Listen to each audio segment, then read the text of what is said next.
Hi friends, welcome back to my channel. आज हम बात करेंगे इब्राहिम फैमिली के उस मेंबर के बारे में जिसकी इब्राहिम फैमिली में कोई कद्र नहीं है, कोई इज्जत नहीं है।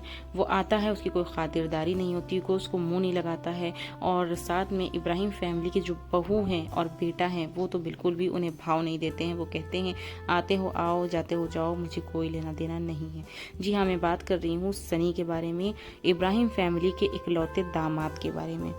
और वो दामाद ऐसा जिसके बारे में मैं कभी कुछ और सोचा करती थी और कल के बाद मैं कुछ और सोचने लगी हूँ, क्योंकि कल नेहा फैज़ी का मैंने व्लॉग देखा और वहाँ पर जो चीज़ें नेहा फैज़ी ने सनी के बारे में बताई सुनकर मैं बहुत ज़्यादा शॉक्ड रह गई। मुझे यकीन नहीं हुआ कि ये इंसान भी ऐसा निकल सकता है।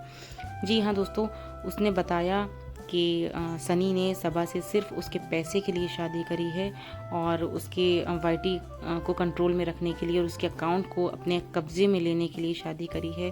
और वो ये सारी चीज़ें जो उसके आगे पीछे घूमा करता है, सनी सबा के आगे पीछे जो रहता है और जो उसको इतनी केयर करता है, उसके साथ रहता है। वैसे तो हर हस्बैंड अपनी वाइफ की केयर करता है, लेकिन वो किसी बिना मकसद के और प्यार मोहब्बत से करता है, तो वो चीज़ एकदम अलग हो गई। लेकिन कल की बात जो सुनकर नेहा फैज़ी की मुझे ये चीज़ें जो दिखाई दी और जो जब मुझे इस चीज़ का पता चला तो मुझे बहुत ही ज़्यादा शॉक्ड हो गई मैं कि सनी ने सबा से इसलिए शादी की थी। अगर जिसने भी नेहा फैज़ी का ब्लॉग देखा है वो चीज़ समझेंगे लोग, लेकिन अगर जिसने नहीं देखा है और मेरी बात सुन रहे हैं तो शायद आपको लगे कि मैं कुछ गलत कह रही हूँ या मैं झूठ बोल रही हूँ, तो ऐसा नहीं है। आप जाकर नेहा फैज़ी का पूरा ब्लॉग देखिएगा, उन्होंने ये सारी चीज़ें डिटेल में बताई हैं।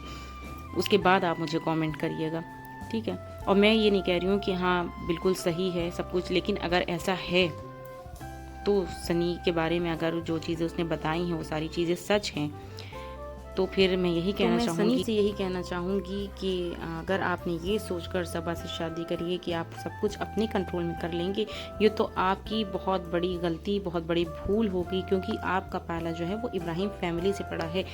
यहाँ पर वो सबको कंट्रोल में करते हैं, वो लोग किसी के कंट्रोल में नहीं जाते। जैसे कि आप देख सकते हैं कि उनकी चहेती बहू जो है वो भी सबके कंट्रोल में ही है। वो सबके उंगली के इशारों पे नाचती है।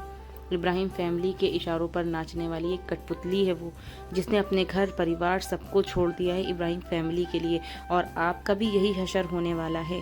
आप उनको अपने कंट्रोल में नहीं कर पाएंगे, लेकिन आप ज़रूर उनके कंट्रोल में धीरे धीरे हो रहे हैं, और मुझे तो लगता है पूरी तरह से हो गए हैं।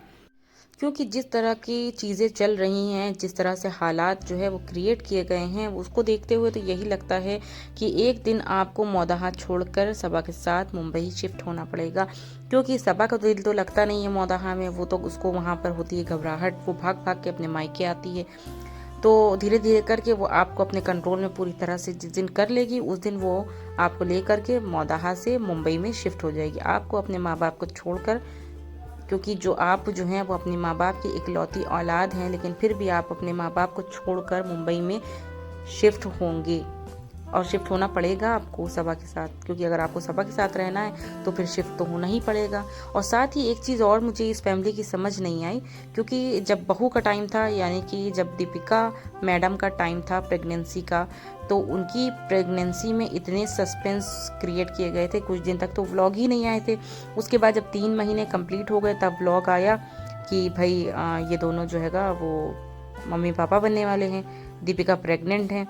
तो ये चीज़ जो है उन्होंने रिवील करी थी 3 महीने के बाद, क्योंकि उसने बताया था कि उसकी हाई रिस्क प्रेगनेंसी थी और 3 महीने तक उनके बड़ों ने मना किया था कि ये सारी चीज़ें जो है वो किसी को नहीं बताना। तो अब सबा के टाइम पे ऐसा क्या हो गया, उसकी टाइम पर चीज़ें क्यों बदल गई?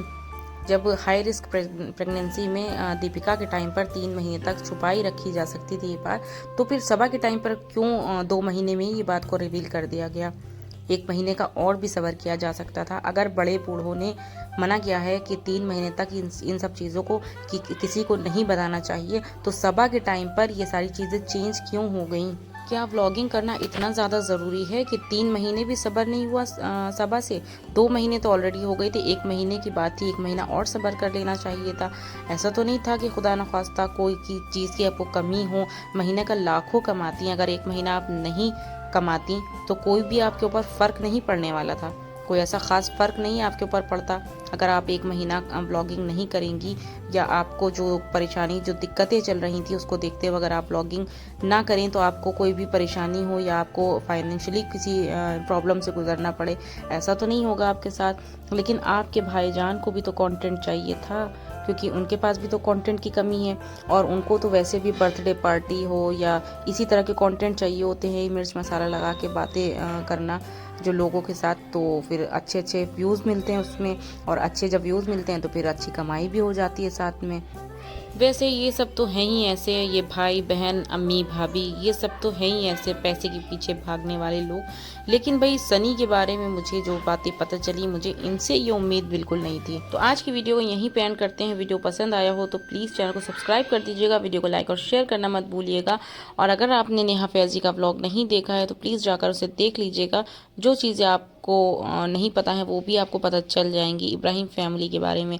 तो मिलती हूँ नेक्स्ट वीडियो में, जब तक के लिए बाय, अल्लाह हाफिज़।